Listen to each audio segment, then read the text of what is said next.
ये मजेदार धमाकेदार रिवीजन क्लास सिर्फ और सिर्फ आपके लिए।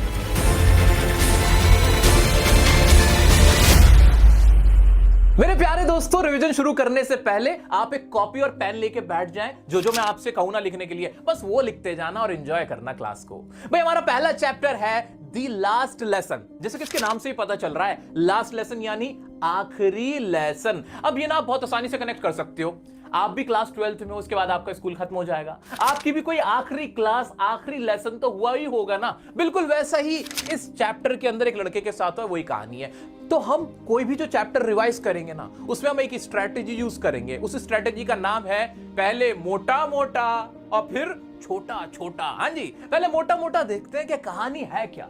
कहानी क्या है? The story of A French boy France dislikes studying. भाई ये कहानी एक फ्रांस एक जगह है ना, हाँ, ऐसी फ्रांसीसी लड़के की कहानी जिसका नाम है फ्रांस। और वो ना पढ़ाई पसंद नहीं करता है। अरे तुम्हारे जैसा है, तुम भी थोड़ा पसंद करते हो, तुम्हारे जैसा ही कोई लड़का है, आ जाओ।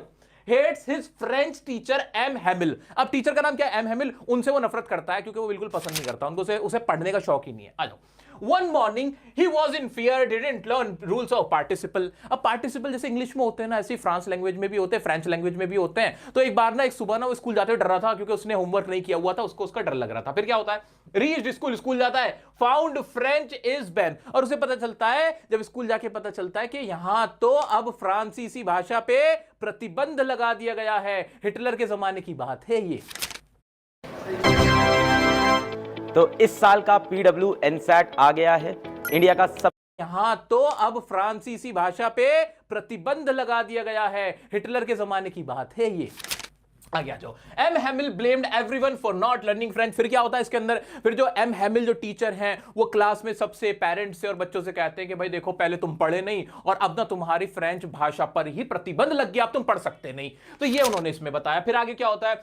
जो M Hamel told the importance of mother tongue. वो बताते हैं कि भाई जो ये तुम्हारी भाषा होती है, तुम्हारी मातृभाषा होती है, वो बहुत इंपॉर्टेंट होती है, तुम्हें उसको संजो के रखना चाहिए। अब तो बैन हो गई, लेकिन भूलना मत, ये तुम्हारे लिए बहुत प्रिय है, तुम्हारे लिए बहुत अजीज है। ये सारी बातें एम हैमिल बताते हैं। कुल मिला के, टोटल मिला के इस चैप्टर में यही है, इसके अलावा कुछ नहीं है। मोटा मोटा समझ लिया ना? अब छोटा छोटा समझ लेंगे, और जो वर्ड मैं इंपॉर्टेंट बोलूं उसे याद रखना है बस। चलो शुरू करते हैं।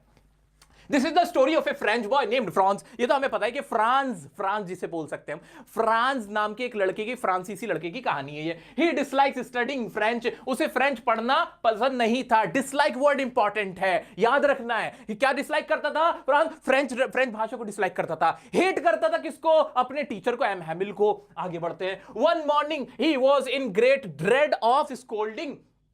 उसको ना स्कोल्डिंग मतलब डांटना, उसको ग्रेट ड्रेड था, मतलब डर था। किस चीज का? डांट का, कि मेरी डांट पड़ेगी। क्यों पड़ेगी? आगे देखते हैं। As he did not learn the lesson on participle. क्योंकि उसने पार्टिसिपल का जो लेसन था, जो अध्याय उसको दिया गया था, वो उसने लर्न नहीं किया था। When he reached his school he found there was silence all around. जब वो स्कूल पहुंचा, when he reached the school, है ना, रीच करा उसने स्कूल को, तो वहां क्या था? There was silence. Important word है क्या? साइलेंस था। क्या था? साइलेंस था। ऑल अराउंड, चारों तरफ साइलेंस था।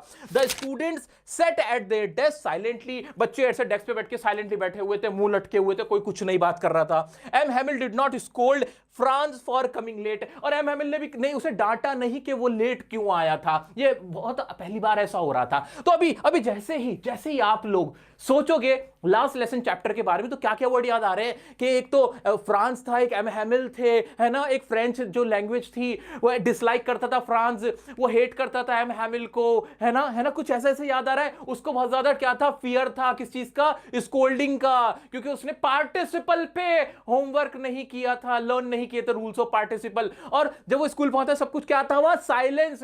ही फाउंड साइलेंस। हर जगह उसे क्या मिलती है? Silence all around. बच्चे कैसे बैठे हुए थे? डेस्क पे साइलेंटली बैठे हुए थे। क्या ये इंपॉर्टेंट वर्ड याद आ रहे हैं? याद आ रहे? चल रहा है आगे बढ़ते, चलो जल्दी से देखते हैं आगे क्या है। हाँ जी, आगे देखो जल्दी से।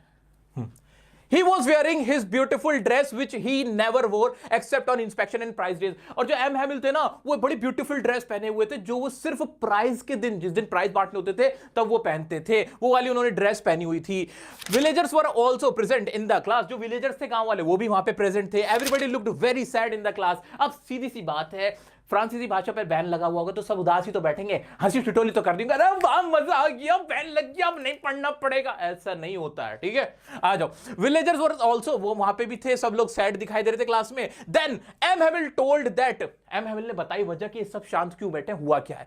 ऑर्डर, इंपॉर्टेंट वर्ड है order, order has come from Berlin, order आया है बर्लिन से, यानी जर्मनी से। क्या ऑर्डर आया है? To teach only German in the school of Alsace and Lorraine. Alsace and Lorraine जहां पे फ्रांस रहता था, जो फ्रांस के अंदर जगह है उनका नाम है, तो वहां पे ये पूरा ऑर्डर पढ़ के बता देते हैं। वो कौन?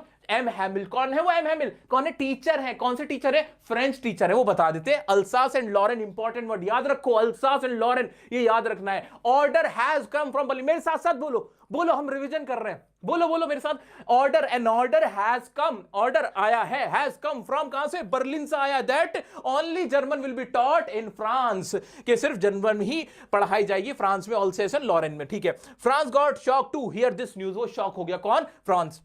He felt sorry for not learning his lesson, वो सॉरी फील करने लगा, ये बुरा फील करने लगा। He suddenly starts liking learning French, अचानक से उसको उससे पसंद आने लगी फ्रांसीसी लैंग्वेज। पता होता क्या है, जब हम कोई चीज खो देते हैं ना, खोने के बाद हमें उस चीज का एहसास होता है, उसकी कदर होती है, उसकी वैल्यू होती है।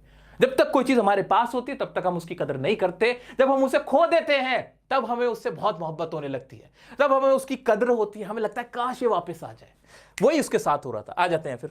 He develops liking for his teacher M Hamel, और उसे एम हैमिल भी अच्छे लगने लगे। पहले तो नफरत थी, हेट करता था, अब लाइक करने लगा अचानक से। M Hamel blamed everyone for not learning their language including himself। M Hamel जो टीचर थे उन्होंने सबको क्या किया? ब्लेम किया कि तुम सब जिम्मेदार हो, मैं भी जिम्मेदार हूं, मैं भी अपनी ड्यूटी सही से नहीं निभा पाया और बच्चों को नहीं पढ़ा पाया। He said that the French language is the most logical and beautiful। अब वो फ्रांसीसी भाषा की तारीफ करने लगे कि जो फ्रांसीसी भाषा है सबसे लॉजिकल है, ब्यूटीफुल है वर्ल्ड के अंदर। He asked his people to protect their language, और उन्होंने क्या कहा कि अपनी लैंग्वेज को प्रोटेक्ट करना। क्यों प्रोटेक्ट करना? अकॉर्डिंग टू हिम, उनके हिसाब से, language is the key to the prison. जो जेल होता है उसकी चाबी लैंग्वेज में होती है। क्यों? क्योंकि वहां के लोगों को एक करके रखती है। One must preserve their mother tongue। Preserve important word है, बार बार आएगा, इंपॉर्टेंट लाइंस हैं ये दोनों तीनों। आपको क्या याद रखना है? हैमिल ने प्रोटेक्ट करने को कहा, हेरिटेज को प्रिजर्व करने को कहा, मदर टंग्स को अपनी हमेशा प्रिजर्व करने को कहा। ये चीजें आपको याद रखनी है, इंपॉर्टेंट वर्ड्स हैं। ये खत्म, बस ये इस चैप्टर में और कुछ है ही नहीं। अब तुम्हें क्या याद रखना है? फर्स्ट रिवीजन हमारी, क्या याद रखने? कौन कौन से वर्ड याद आ रहे हैं? क्या अभी नए नए कौन से वर्ड याद आ रहे हैं? कि बैन हो गया था क्लास में, है ना, हैमिल ने ब्लेम किया था सबको इंक्लूडिंग हिमसेल्फ, है ना, ये वर्ड याद आ रहे हैं क्या? सोचो सोचो, दिमाग पे जोर डालो थोड़ा सा। उसके बाद क्या याद आ रहा है तुम्हें? सोच के देखो कि भाई लैंग्वेज के बारे में क्या कहा था? मोस्ट लॉजिकल है, ब्यूटीफुल है, प्रिजर्व करना है, हेरिटेज है, मदर टंग है, प्रिजन की है ना, की टू प्रिजन, ये वर्ड याद रखो। नहीं आती तुम्हें इंग्लिश, कोई बात नहीं, नहीं सीखी कोई बात नहीं, की टू प्रिजन, ये वाला फ्रेज याद रखो, क्योंकि मैं तुम्हारी जो लास्ट डे पे भी रिवीजन कराऊंगा उसमें भी यही लाइन मैं तुमसे बुलवाने वाला हूं, ताकि तुम्हें याद हो जाए। याद भी मैं ही करा रहा हूं तुम्हें, तो तुम टेंशन मत लो, ठीक है। तो ये जितने भी वर्ड, अब करना क्या है, सुनो, जितने भी वर्ड अब लास्ट लेसन चैप्टर से जो अभी हमने डिस्कस किया है तुम्हें याद आ रहे हैं शुरुआत से लेकर आखिर तक, वो वर्ड या वो लाइंस या वो फ्रेजेस, जैसे की टू प्रिजन था, ही ब्लेम्ड फॉर एवरीवन था, ऐसे ऐसे याद आ रहा है ना। पूरे पूरे सेंटेंस नहीं बना पा रहे, मत बनाओ। आप अभी वीडियो को पॉज करो, अपनी नोटबुक में जल्दी से लिख डालो, जल्दी से लिखो मेरा दोस्त, सब ईमानदारी से लिखेंगे, तुम्हें कसम है। देखो मैं अपनी कसम दे देता हूं, लोग किसी और की क्या लोगे, मेरी कसम है, तुम्हें लिखो, सब लोग लिखो, इसी से तुम्हें नंबर आएंगे। 80 में से 80 टारगेट है मेरा, और ये तुम पूरा करोगे। आइए बढ़ते हैं नेक्स्ट चैप्टर की तरफ।